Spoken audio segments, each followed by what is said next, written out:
China doesn't like it, America doesn't like it, Japan doesn't like it, the reviewers doesn't like it, and nobody likes it, and it should be doesn't instead of nobody likes it instead of doesn't.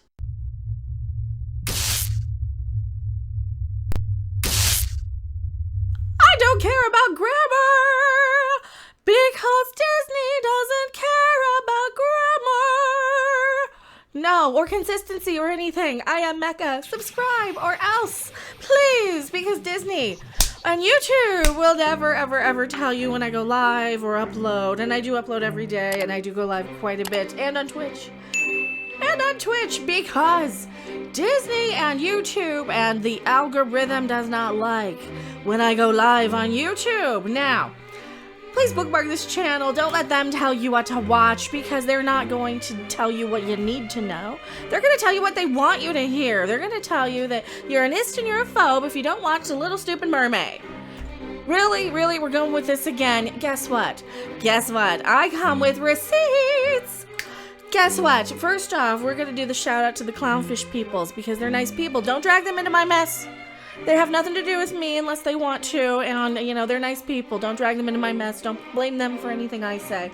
The Little Mermaid box office is tracking low in China. And if you scroll through this article here, not only is it tracking low in China, it's also tracking really low in pre-sales in Japan. Here you go. $5,000. So 40,000 yen or $5,700 in Japan. Did you hear that? That's not a lot of money. That's not a lot of money. For crying out loud. China, $13,000 according to this tweet. $13,000 in pre-sales. For the whole May 25th through 28th period could be the worst opening ever for a Hollywood tentpole in China. Why? Well, if you said you're an istaphobe, well, they've already gone that route, and they've tried to blame everybody. They're even trying to say that they're istaphobes south of the border. Well, there ain't no law down there. It's every man for himself. They're trying to say that. They're trying to say that the people south of the border are istaphobes. Let me pull up my article here. I was going to go say, here is what we were going to do. Oh, you got to see all this. We were going to go from 1 to 1 to the 1 with the writing crop. Why? Because we're not doing that anymore. I changed my mind. I have too much to say. Rather than sitting here with the writing crop going boop, boop, boop, because it's going to be playing anyway. It's playing underneath anyway, because this is the type of video it is. Microaggressions. They're blaming microaggressions. Is this some kind of joke? You're saying people with browner skin than my translucent self here are istaphobes now to market this thing. You're calling them istaphobes in colorism is alive on. What did he say? It's on TikTok here. The guy goes up to her. Y te lo prometo. Okay. Nadie de los que estábamos en esa sala ayer estábamos viendo el color de tu piel. See, she's smiling at him like she looks like she's smelling fish. Not this one, but the Little Mermaid. Todos, incluida mi mujer y mis hijos, estábamos perdidos en tus ojos. Todos. He's saying, as a compliment, he's intending, we don't see that you're not the same as the original on the outside, even though on the outside it's super important to see yourself on screen now. Why is this problematic? In simpler terms, he said he doesn't see color. This is a popular phrase used by people who would rather clean their hands like Pontius You're literally saying that he ended Jesus. Jesus! Wow. And he nailed her to a cross and ended her. This is what he said.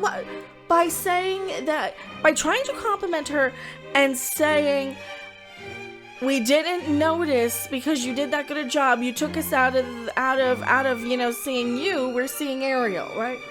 Or whatever the crap the thing's name is. It's a microaggression, and we're using this to cancel somebody. They're going after people south of the border now. To try and drum up controversy for these movies. to try and drum up controversy for these movies, to try and play it all like you're an ist and a phobe, despite the fact that Disney, you know what Disney did, and you see the title of this movie. You know, because we could go through, and here's where we drop in the music. Boop, boop, here we go. Here's where we drop in the music. The Little Mermaid review, a luminous Halle Bailey aside. Don't call me an ist, because I'm complimenting Halle Bailey. Please don't call me an ist. This live action remake stinks on ice and smells like a dead fish. And because she is the face of a billion-dollar franchise, isn't she? Isn't she? It stinks on ice. They're going, why does it look so bad? Vox says, well, because you're an istaphobe. The poor unfortunate remake isn't nearly as visually spectacular as the Disney classic. Oh my, ew! This looks like Jaws. This looks like a horror movie. Is the fish gonna come up and eat her? Is there a shark gonna chase her? BBC. The poor unfortunate remake. Oh, they did it too. They did the little punsies. Oh, they did punsies. How adorable. That's so cute. They did the pun.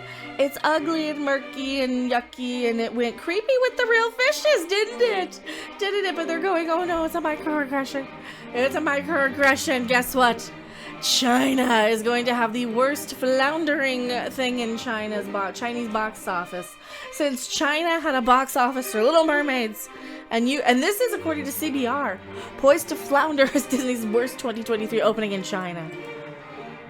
They're probably going to blame like this economic thing that's going on overseas in China, as well as I think that they don't want to see a mermaid. This is completely not something that Chinese audiences care about.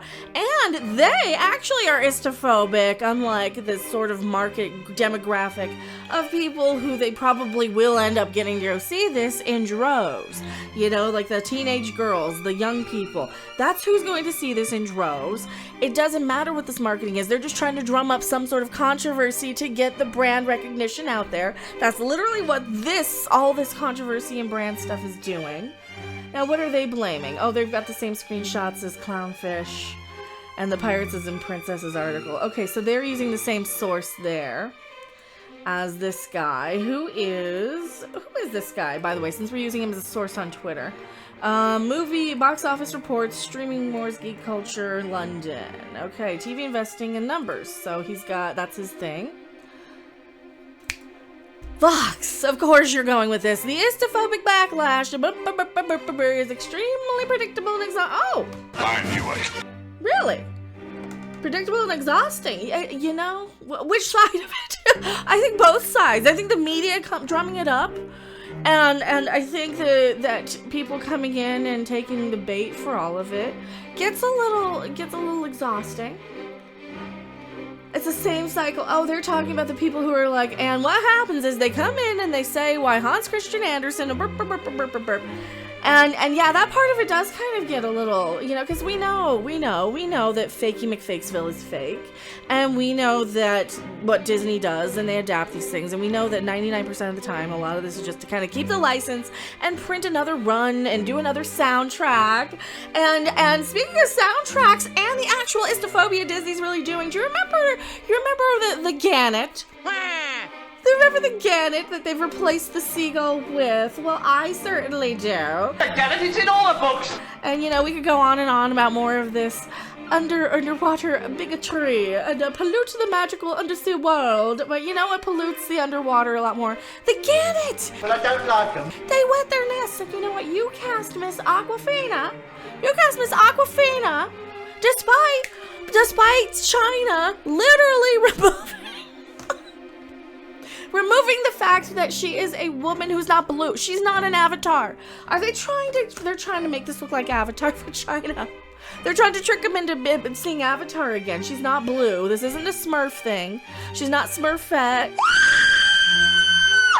Made her blue. Oh, they changed the poster. Disney has a history of doing that. They did with Star Wars, didn't they? Regards to the Little Mermaid, you know, the swap has been one of the focuses of their marketing, hasn't it? And even back to the day, I remember literally doing videos where I said, wow, I'm digging up all this stuff on Twitter. I was chasing tweets, as you do. Oh, you know me and chasing tweets and that history there. And And I was saying, gee, this is just a bunch of people going, LOL, racist, be mad, you be mad, you be mad, you be mad. And I'm like, I don't know, I never cared about it. I was more into music by the time The Little Mermaid came out. I never wanted to see myself on screen or anything. And speaking of, why is he sneaking his daughter's handmaiden out of the kitchen, you know, for a night out on the town? I wonder. I mean, the age difference is a little more noticeable to me than anything else, and maybe the way she's dressed just a tad, just a bit. But speaking of, you can see it there. Speaking of the Gannet, hello Aquafina. Hello Aquafina, how are you? How's your vahoo-ha doing? How is your vahoo-ha doing, dear? And did they ever get you to apologize for the black set stuff? Or did Disney just ignore that and have you go ahead and do a black scent in the thing? She's slammed for her Little Mermaid involvement for doing a black scent again.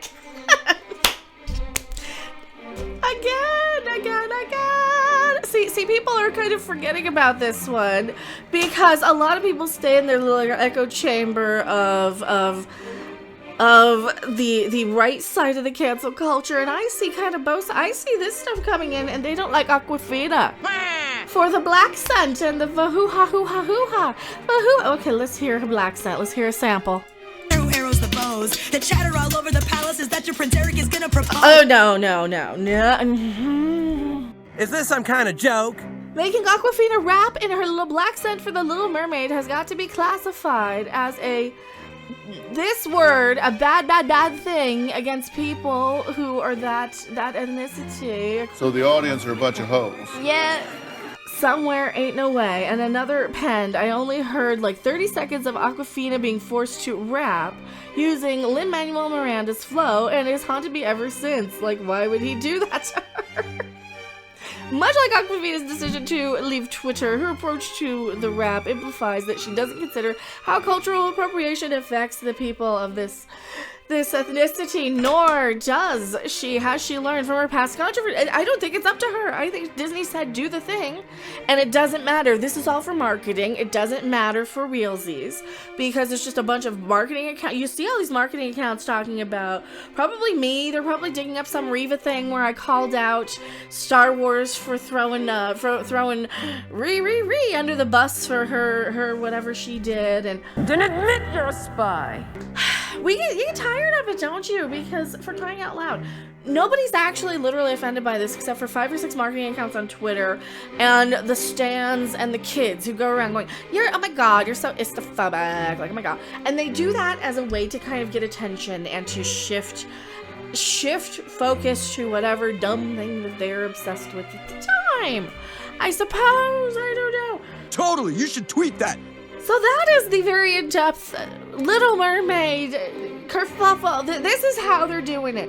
This is how they are destroying one thing at a time. This is Little Mermaid's box office tanking in slow motion. Oh, what's the Rotten Tomatoes scores at? A few moments later.